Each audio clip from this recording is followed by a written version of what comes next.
Hello everyone and welcome back to my Bold and Beautiful 29 YouTube channel. I hope you guys are having a wonderful day. Before we start, please hit the subscribe button and give this video a thumbs up. Finn Finnegan will move Poppy Nozawa to visit his office so he can CAF her about the history. It clearly sounds like Poppy and Finn slept together back when they were living with Lee Finnegan and Jack Finnegan. The shows constantly stressed the fact that Finn had started counsel, meaning he was of legal age, and that he'd a veritably special amorous history with his consanguineous aunt. Finn has surely been deep in study ever since he learned Luna Nozawa's maternity was still a riddle, so he'll try to get to the bottom of effects on Wednesday's B&B occasion.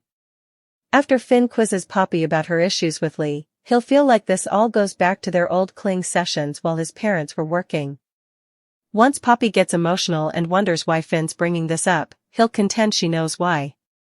That's when Finn will most probably push Poppy to give it to him straight and confirm if he's Luna's biopater. Will Poppy break down and confess that it's true?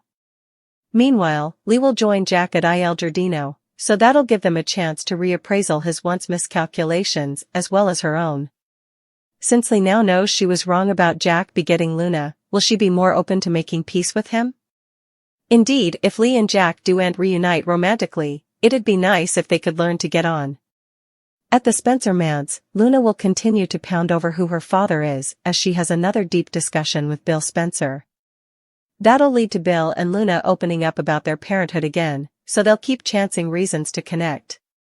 Luna feels like Bill is a kindred spirit and will appreciate being suitable to use him as a confidant due to her house arrest situation.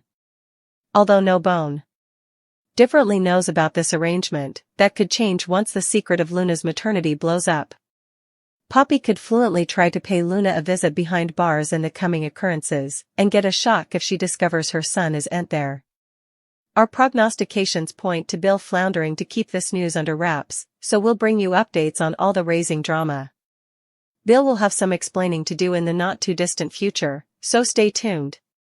Steffi Forrester talked to Ridge Forrester and Taylor Hayes about Lee Finnegan always being so hard on Poppy Nozawa. Taylor guessed the sisters must have been on good terms formerly upon a time since Lee let Poppy live under her roof when John Finn Finnegan was in council. Steffi suspected commodity happened around that time that led to the rift between Poppy and Lee. Indeed, if Lee and Jack Finnegan couldn't find their way back to each other romantically, Taylor was hopeful about a positive path forward for their family. At Il Giardino, Jack didn't suppose there was any reason for Lee to be upset with Poppy now that the maternity test cleared effects up. Poppy sounded uncomfortable, but Jack sang her praises and suggested she was a huge help with Finn when she lived with them. Poppy was quick to point out that Finn was tone sufficient and in council, so Jack conceded that Finn was a boy. That said, Jack appreciated the way Poppy had been there for Finn so fully. Talk ultimately turned to Luna Nozawa's true father, so Jack pushed for answers and assured Poppy she could trust him. Poppy still refused to come clean, but Jack let her know she could open up to him if she ever wanted to. At the sanitarium, Lee allowed. Finn must suppose she was horrible for carrying all this resentment around and condemning Poppy for commodity she didn't do.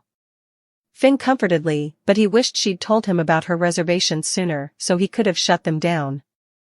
Lee conceded that espoused Finn was always embraced by the family, but Poppy had a particularly special connection with him. Since Lee got in the way of Finn having a relationship with Poppy and Luna, she felt shamefaced about that. Lee formally again rude criminating Poppy of betraying her with a man she loved in her own home. Now Lee realized she should have been thankful to Poppy for stepping up with Finn when she was so busy with work. The content of Luna's maternity tests came back around, so Finn suggested perhaps Tom Starr's liver produced a false negative. Although Finn suggested about running it again, Lee claimed the test was conclusive. Once Finn was alone, he looked anxious as he milled over Luna's maternity and all the father campaigners that were disproven. Finn couldn't stop allowing about Lee's question of who Luna's father really was. It sounded like Finn was allowing back and getting decreasingly convinced that Luna might be his son. At the Spencer manse, Luna flashed back to grilling Poppy about her father and getting a freaked-out response. After Luna flashed back asking if it was some buried family secret, she was formally again left wondering about her pater. identity.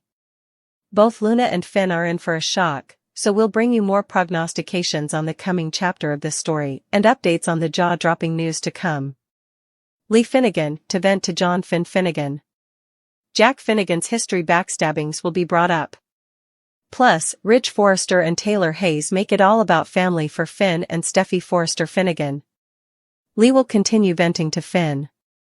Lee admitted that she gave Jack a maternity test, but he's not Luna Nozawa's father.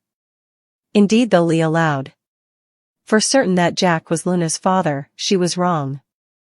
Indeed, though Lee was wrong about this, she'll bring up the reasons why she jumped to such a crazy conclusion. Lee will bring up Jack's infidelity. Suckers formerly know that Jack had an affair with Sheila Carter Sharp. Jack covered it up by espousing his own son with his woman. Lee. Effects might have been different if Jack had been veracious from the launch. Rather, Jack prevaricated and deceived Lee for decades. It's not clear if that was Jack's only affair, or if there were others. That might be cleared up in hereafter's occasion. As Lee addresses about Jack's infidelity, he wouldn't be suitable to get commodity off his mind. When Lee mentioned she assumed Jack sired Penelope Poppy Nozawa's son, Finn got a away look. Although suckers wouldn't want to go then, it looks like Finn is going to be Luna's memoir daddy. At some point, will someone realize that Luna is no longer at the captivity? Steffi will continue drooling it up with Ridge and Taylor. While Tridge are enjoying their reunion, they will also make it all about family for Steffi and Finn. So, when will Steffi find out that Finn is Luna's father? Will Finn be honest? Last time he was completely honest, he nearly lost Steffi. So, Finn might consider keeping the verity quiet, but with Luna nearly killing Steffi, that could destroy Shin's marriage. A temptation plot, a shocking maternity twist, and a massive shift in a stock relationship kept us on our toes. Daphne clearly charmed both Carter and Hope this week, and we clocked a crush brewing for Hope on Thursday. The way she fell each over herself the moment Daphne arrived at the office had us going, We got to give Hope credit, she's so engrossed with the perfumer she's not indeed allowing she may be after Carter. It seems Daphne and Steffi's plan is working a little too well. The drama exploded on Friday, but it also left further questions than answers. I spent the better part of her week in her office with Jack and Poppy, criminating them of hiding a secret affair and him begetting Luna. Thankfully, that turned out to be false. Jack is not the pater. But, now we've to wonder who is? Could the rumors be true? Luna is Aunt Finn's kinsman, but his son? We see Aunt stay to see how this plays out. We've to tip our headdresses to Bone Bill and Luna. They've played this game of hide and seek every time Liam showed up to the manse. While Liam suspects commodity is going on with his father, he has no idea it's that he's hiding a cold, thoroughbred killer in the manse. We've to especially note Luna's super dick ways, because she hid behind those corners like a pro as she overhear on every discussion between father and son.